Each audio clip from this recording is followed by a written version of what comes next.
नमस्कार. 1 मे हा आपला महाराष्ट्र दिन आहे. तसाच जागतिक कामगार दिन देखील आहे. मी सर्वांना या निमित्त अतिशय मनापासून शुभेच्छा देतो. आजचा दिवस कामगारांच्या योगदानाचा, सन्मान करण्याचा आणि त्यांच्या हक्कासाठी घेतलेल्या संघर्षाची आठवण ठेवण्याचा आहे. या निमित्त धडक कामगार युनियनच्या सर्व सदस्यांना आणि पदाधिकाऱ्यांना आणि 1800हून अधिक युनिट्समधील प्रत्येक कामगाराला माझ्याकडून मनःपूर्वक शुभेच्छा.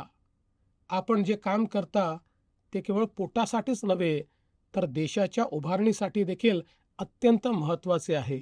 तुमच्या घामातून निर्मिती होते, प्रगती घडते आणि उद्योग उभा राहतो. धडक कामगार युनियनचे संस्थापक महासचिव आणि माझे मित्र अभिजित राणे यांनी धडकसारखी युनियन उभी केली.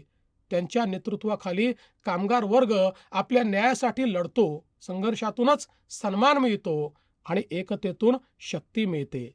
आजच्या या दिवशी आपण सर्वांनी निर्धार करूया, एकमेकांना साथ देत देशाला आणि आपल्या राज्याला पुढे नेऊया. सर्वांना कामगार दिनाच्या हार्दिक शुभेच्छा.